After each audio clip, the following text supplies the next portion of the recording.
Mis queridos radioescuchas, en este momento tenemos ya en la línea telefónica a Tomo, guitarrista de 30 Seconds to Mars, en una entrevista exclusiva para Alfa 91.3. Gracias, infinitas gracias por la espera, y lo acabo de decir, toda espera tiene su recompensa. Espero que, disfruten mucho este momento igual que yo, así que vamos a ver si ya nos escuchan por ahí.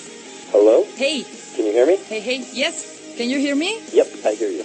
Hey, how are you, Tomo? Yeah, I'm good. How are you? Hey, how are you? My name is Mariana. Nice to talk to you. Likewise. How are you doing? I'm fine, thank you. Can we start? We can start. Okay. So, what do you think? What's the difference between This Is War compared to your previous work? What do you think? I mean, everything. Mm-hmm. The only thing that's not different is the people who made the records. Okay. But, I mean, when we started making This Is War, we knew that we wanted to completely abandon anything that we knew from previous albums.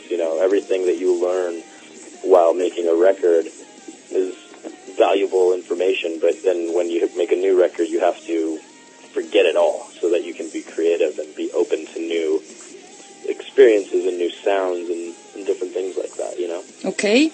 Thank you. So, tell me something. Your fans have always been an important part of your work. Through the Echelon, you received the support of people all over the world. Was the summit a way to pay them back and them take a more important part in this new album?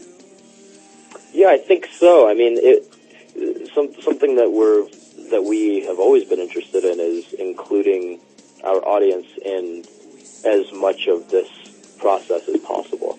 And, the summit was an idea that Jared came up with in the very beginning of the album. And we just knew that we wanted to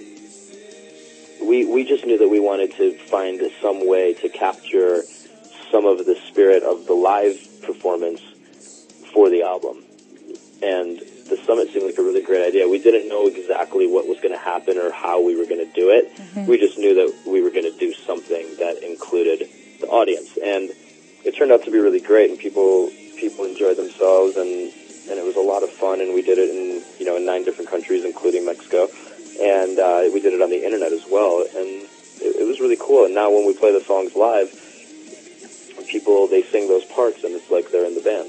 Okay, thank you. So your videos have been viewed more than 100 million times on YouTube. The production of each one of them is exceptional. It's like watching 4-minute movies. Is this an important part of your music?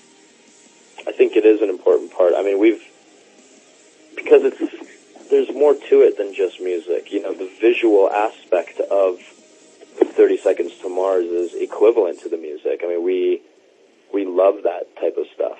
We're inspired by film and pictures, and I think it's very natural for Jared to have that drive to make a great music video.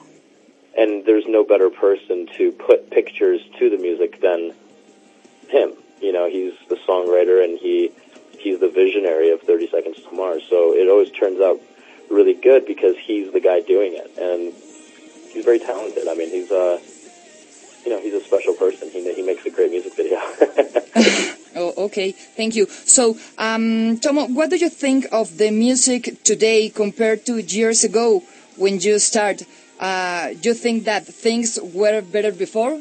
Some things were better before, but that's like everything. I mean, I also think that some things are better now. I mean, to compare different eras of music to another era of music is difficult because, those are different times and different people, and the world was different, and music was different, and what's pleasing to the ear changes with time as well, So it's hard to compare, like the 60s rock to today's rock because it's totally different, And I don't know, I don't often find myself looking to the past very much for inspiration or anything like that. I love all that old music, but that was a moment in time, and we're here today. I'd rather focus on what's happening today and what could be in the future.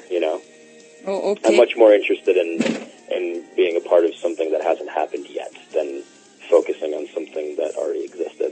Okay, thank you. And tell me something. What do you think about this thing to giving away songs on the net? I think that it's the world that we live in. I was actually just talking about that a little while ago with a friend of mine, and it's interesting because, you know, younger people these days, they view music differently, and they view the value of music in a very different way. And I believe that my job as a musician is to just make music. And as far as, you know, the business of selling music, yeah, it's really something that I'm not interested in. That's the record company's job to figure out how to be profitable and how to make money doing that. And I think that, you know, downloading music and that technology is here to stay, and it's not going to disappear. So it's up to the record companies to figure out a new way to be an industry. Okay. So do you agree with this? I don't agree or disagree. I just think that it is, you know. Okay. It's part of our world now. Okay. Thank you very much. Part of me agrees with it because it affects me directly, but part of me agrees with it because it exists. You know, you can't stop something once it's going. Okay. Thank you very much, Tomo. So, and what would be your advice from people who come starting his musical career or he's starting with a band?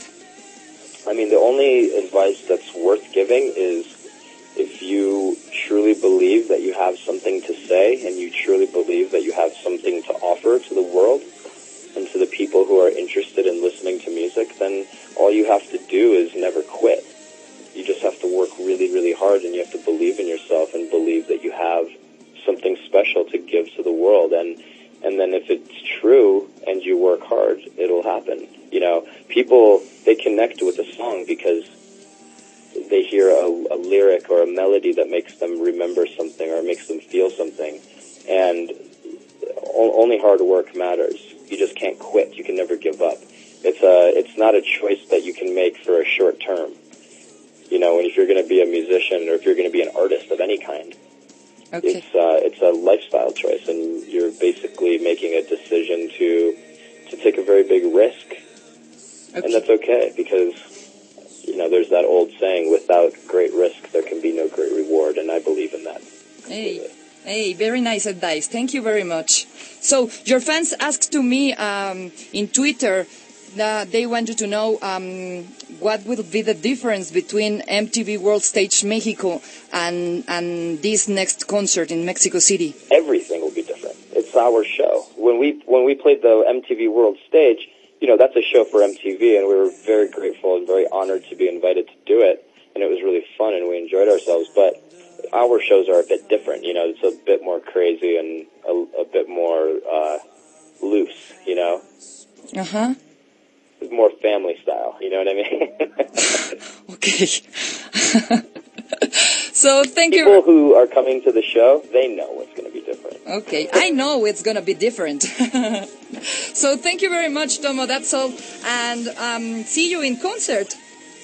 Yeah, I can't wait. I've been missing Mexico City, so I'm gonna come there. We're playing 2 shows down there, and the first thing I do when I land, I'm gonna go to Khalifa Tacos. So. Oh, woo! Do you like tacos? I love Khalifa. That restaurant's incredible. Wow, I love Khalifa too. Thank you. Everybody does. It's the best, right? Yes, the best. Thank you very much. See you in concert. Yep. See you in a couple of weeks. Have a great time. You too. Bye-bye. Bye-bye. ¡Ah! ¡Qué emoción! 30 Seconds to Mars, Tomo de 30 Seconds to Mars, completamente en vivo para Alfa 91.3. Muchísimas gracias a toda la gente en Twitter, todos los comentarios. Muchísimas gracias a todos los clubs de fans y a toda la gente que nos escucha y que nos ha estado esperando y apoyando.